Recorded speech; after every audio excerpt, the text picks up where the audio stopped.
আল্লামা সাঈদীর প্রথম শাহাদত বার্ষিকী উপলক্ষে নাঙ্গলকোটে আলোচনা সভা ও দোয়া মাহফিল। আপনারা দেখছেন সিএসটিভি, আমরা জনতার কথা বলি।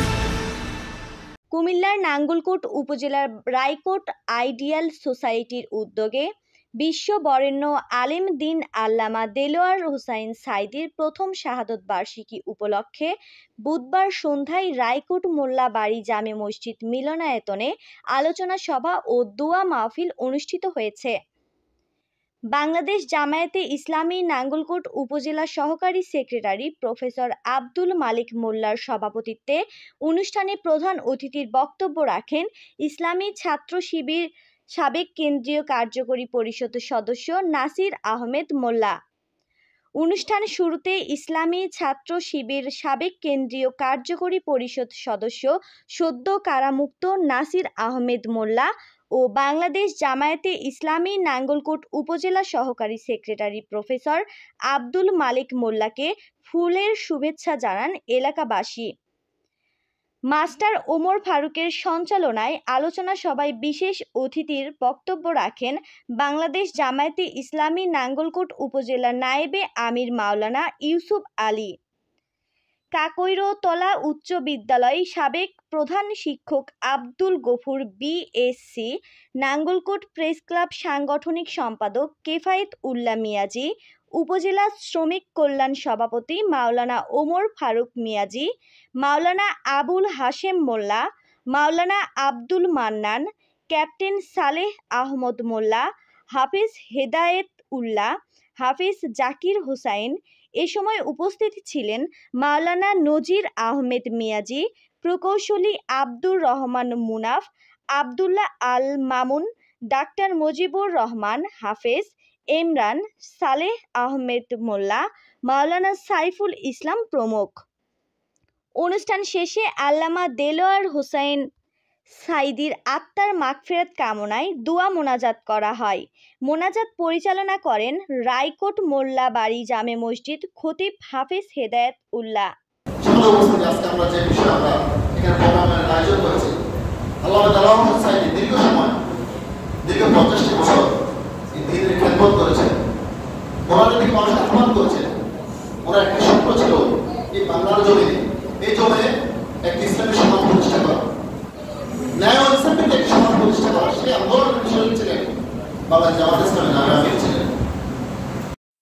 ওনারা যখন আসেন একটি জাতিকে একটি জনগণকে জাহিলিয়াতের কাছ থেকে মুক্ত করার জন্যই আসেন এবং ওনারা চলে যান। আর সেই বিজয়ের সময় বিজয়ের সন্ধিক্ষণে তাদেরকে আর পাওয়া যায় না। আজকে যে পরিবেশ তৈরি হয়েছে, এদেশ থেকে জাহিলিয়াত দূর হয়েছে সাময়িক সময়ের জন্য। একটা প্যাসিভ সরকার, যে সরকার এই দেশের আলেম ওলামাদেরকে, এদেশের ছাত্র জনতাকে, এদেশের মানুষকে পাখির মতো হত্যা করেছে, গণহত্যা চালিয়েছে, তারা আজকে দেশ থেকে এমন ভাবে পালিয়েছে। আল্লামা দেলোয়ার হোসেন সাঈদী সাহেবের যে বক্তব্য, সেই বক্তব্যের সাথে তারা আজকে এই ঘুরের গর্ত খুঁজে পাচ্ছে না। নিজেরা দাঁড়িয়ে ফেলছে, নিজেরা লুঙ্গি পরে মাছের ট্রলারে মাছ ধরতে যাচ্ছে, সেখান থেকেও তারা তাদেরকে আটক করা হচ্ছে। আমরা একটি আয়াত জানি যে যখন সারা পৃথিবীতে খ্রিস্টান ইহুদিরা যখন এই পৃথিবীটাকে গ্রাস করবে, যখন তাদের পরাজয় আসবে, তখন তারা গাছের পিছনে লুকাবে, সেখান থেকেও সেই গাছ বলে দিবে যে আমার পিছনে একটা ইহুদি আছে, তাকে ধরো, হত্যা করো। আমরা তাদেরকে হত্যা করবো না, আমরা সেই জায়গায় যাব না। কিন্তু আমরা একটি কথা বলতে চাই, যারা আমাদের এই রাহাবাদদেরকে হত্যা করেছে, যারা আমাদের নেতাদেরকে এই জুডিশিয়ারি কিলিং করেছে, এগুলা কোনোটাই ফাঁসি ছিল না। তারা কোনো যাদের বিরুদ্ধে এই সমস্ত অভিযোগ এনেছে, তারা কেউ এই সমস্ত ঘটনার আশেপাশেও ছিল না, তারা কেউ রাজাকার ছিল না, তারা কেউ যুদ্ধ অপরাধী ছিল না, যুদ্ধের সময় তাদের কারণে এরকম ভূমিকা ছিল না। কাল্পনিক কাহিনী দিয়ে আমাদের রাহাবাদদেরকে হত্যা করা হয়েছে। আমাদের আল্লামা দেলোয়ার হোসেন সাঈদী সাহেবকেও এটাও একটি হত্যা। উনি যেদিন মৃত্যুবরণ করেছে, সেই দিন আমরা ওনাকে সুস্থ দেখতে পেয়েছি। সন্ধ্যার পরে তারা মৃত্যুর খবর মানুষকে জানিয়েছে। এই ধরনের হত্যাকাণ্ডের দায়ে এই স্বৈরাচারী ফ্যাসিস্ট শেখ হাসিনা এবং তার যে মন্ত্রী পরিষদ ছিল, তার যে দলীয় যে ক্যাডার বাহিনী ছিল, আমরা চাই আজকে যে নতুন সূর্য উদিত হয়েছে, এই সূর্য এই সরকার এবং পরবর্তীতে যারা নির্বাচিত সরকার আসবে, তাদের মাধ্যমে এদেরকে দেশে এনে তাদেরকে শাস্তির আওতায় এনে তারা সত্যিকার অর্থে তারা যে অন্যায় করেছে অন্যায় যেন তাদের বিচার হয়, আমরা এই দাবি করছি। আল্লাহ সাথে কি কথা বলেছেন, ওরা এই কথা বলছেন না? আমরা কি কথা বলি? দায়িত্ব করি। নবী রাসূল যা করেছেন আমরা দায়িত্ব করি, আমার তারপর অনুসার। কিন্তু দুর্ভাগ্যের বিষয় হলো আমাদের যারা প্রতিপক্ষ, যারা আবু জাহেল আবু লাহাব কুফর, তারা আসলে বিরুদ্ধে পাচ্ছে। তারপর আমরা আজকে যে পরিবেশের সৃষ্টি হলো, এই পরিবেশটা কিভাবে আসবে? এটা আসলে আমাদের আল্লাহ দেওয়ার সাথে রক্তের বিনিময়, আমাদের মরণ শহীদ রক্তের বিনিময়, মরণ নিজেদের রক্তের বিনিময়, আমি আসার মোহাম্মদ সাহেব রক্তের বিনিময় এই পরিবেশ এসেছে। এই পরিবেশে এই বাংলাদেশে 57 রক্তের বিনিময়, এই পরিবেশ এসেছে এই বাংলাদেশে হাজার হাজার নিষ্পাপ শিশু হাফেজকে হত্যার বিনিময়। এই পরিবেশ এসেছে আমাদের কাছে আমাদের বর্তমান সময় কলেজ ইউনিভার্সিটির উদীয়মান তরুণ শিক্ষার্থী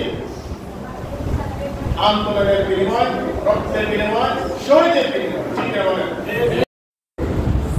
আমরা যদি একজন আলেম হিসেবে ওনাকে হিসেব করি, তাহলে ওলামা অঙ্গনে তিনি সর্বশ্রেষ্ঠ আলেম হিসেবে প্রতিষ্ঠিত হয়েছিলেন।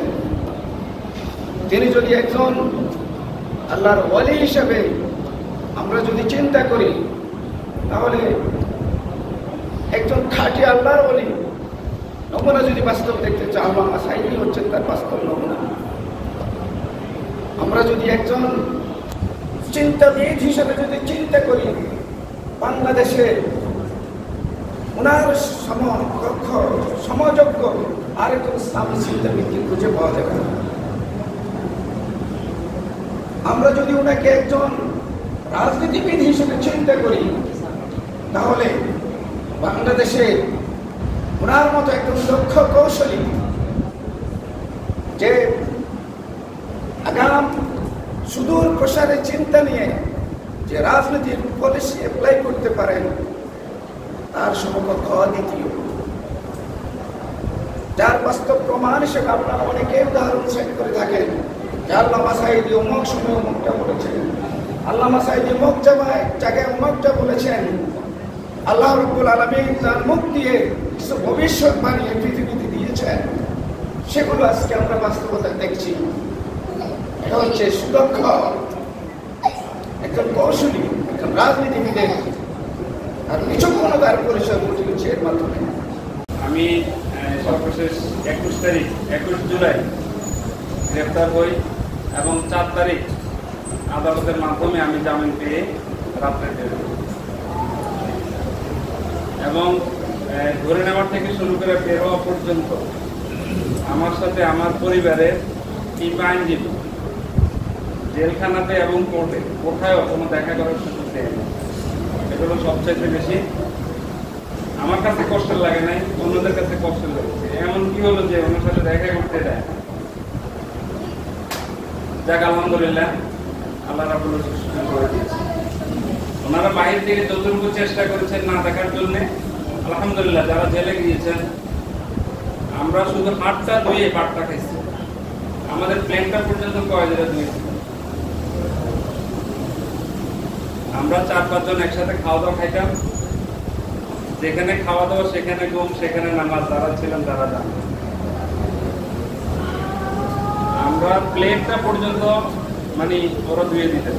2-3 জন কয়েদি ছিলেন, স্যার আপনাদেরকে আনতে আসলে খুব কষ্ট লাগে, আমরা না চোট থাকে, কিন্তু আপনারা তো ভালো লাইনে দাঁড়িয়ে ভাত তরকারি নিতে হয়, তাই না?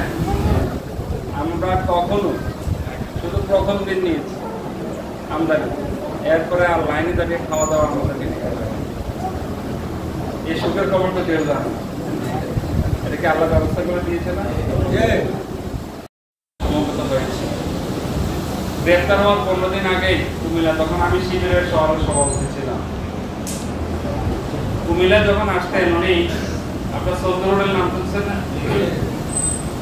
ওনার পাশে উনি থাকবেন এবং খাবেন যতজন পারেন। সভাপতি থাকাকালীন রাত 11টায় খবর আসছে সাইদি সাহেব আজকে কুমিল্লা থাকবেন। উনি চিটাং থেকে ব্যাক করে দাউদকান্দি চলে গেছেন, আগে চলে যাচ্ছেন, কিন্তু চিটাংয়ে সমাজ কল্যাণ পরিষদের সভাপতি উনি ইন্তেকাল করেছেন। ওনার জানাজা কালকে উনি জানাজা পড়াবেন, দাউদকান্দি থেকে ব্যাক করে কুমিল্লা আসতেছেন, রাত্রে থাকবেন, সকালবেলা রওনা। আলহামদুলিল্লাহ শেষবার ওনার 15-16 দিন পরে উনি গ্রেফতার হয়ে গেছেন।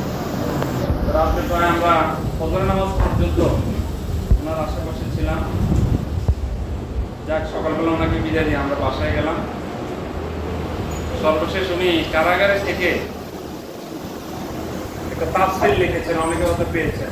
আমি একটা উপহার কে বা কার মাধ্যমে পেয়েছি মনে নাই, কিনে আনি না, একটা তাফসীর আমাকে উপহার দেওয়া হয়েছে। আমি প্রতিদিন বাসা থেকে অনেক ভারী, আগাইতেও পারি না। সম্মানিত ভাই, ওনার ব্যাপারে আমরা যা বলবো আপনারা আরো অনেক বেশি জানবেন। আল্লামা সাঈদীর আওয়ামী লীগের কাছে শুধুমাত্র রাজনৈতিক দিকে অপছন্দ ছিল। যদি আল্লামা সাঈদী জামাত ইসলাম করার কারণে রাজনৈতিক বিষয় আওয়ামী লীগের কাছে অপছন্দ হয়ে থাকে, 1998 সালে বাইতুল মুকাররম মসজিদে জুতা বোঝা নিয়ে পুলিশ ঢুকেছিল, মসজিদের কি অপরাধ ছিল সেখানে? আপনাকে সেই ভিডিও দেখেছেন কখনো? পুকুরের মাথায় ভূমি পর্যন্ত পড়িয়েছেন 1996 থেকে 2000 সালে। আপনাকে দেখেছেন সেই ভিডিও? বাদ দিলাম জামাত ইসলাম, জামাত ইসলামের আওয়ামী লীগ শত্রু। রাজনৈতিক কারণে জামাত ইসলামকে বিরোধিতা করেছেন, 8-10 জন নেতাকে আপনি ফাঁসিতে ঝুলিয়েছেন। ওই তাদের একজন নেতাও তো দেশ ত্যাগ করেন, করছে নাকি? আপনার এমন কি অপরাধ করতে হলো দাড়ি কামিয়ে প্যান্ট খুলে লুঙ্গি পরে বাড়িতে গামছা এলাকা থেকে বাইরে যেতে হচ্ছে? কি বলেন আপনারা? দেখেন মামুনুল হক, ওনার আব্বা ফজলুল হক আমিনী, সাইকুল হাদিস বাংলাদেশের বিখ্যাত আলেম ছিল আজিজুল হক, তাদেরকে পর্যন্ত আপনি নির্যাতন করে কারাগারে ঢুকিয়েছিলেন। ওদের কি অপরাধ ছিল? আমাদের পাড়ায় পাড়ায় গড়ে ওঠা আমাদের সবার আদরের বাচ্চাগুলা যে মাদ্রাসাতে পড়াশোনা করে 2013 সালে 5 মে মসজিদের সামনে চত্বরে হাজার হাজার কওমি মাদ্রাসার ছাত্রদেরকে হুজুরদেরকে হত্যা করেছিলেন আপনি। কি অপরাধ ছিল? তাদেরকে রাজনৈতিক শত্রু ছিল না। এইগুলো আওয়ামী লীগ করেছে ভারতের সহযোগিতা। এর একটা উদাহরণ সর্বশেষ 5 তারিখ রাত্রে আপনারা দেখেছেন, ভারত থেকে সেনাবাহিনী এসেছিল আগ থেকেই, আজকের এই দিনের না, কবে আসছে তার কোনো হিসাব নাই, শেখ হাসিনা রক্ষা করার জন্য। রাত 1টায় গুলি করতে করতে করতে করতে তারা অসংখ্য মানুষকে হত্যা করে দৌড়াইয়া বিমানবন্দর গিয়ে তাদের বিমান দিয়ে তাদেরকে বাংলাদেশ থেকে ইন্ডিয়া নিয়ে গেছে। দেখেন না আপনারা সেই ভিডিও? এটাও কি জামাত ইসলামের কাজ ছিল, ষড়যন্ত্র ছিল? আপনারা দেখছেন CS টিভি, আমরা জনতার কথা বলি।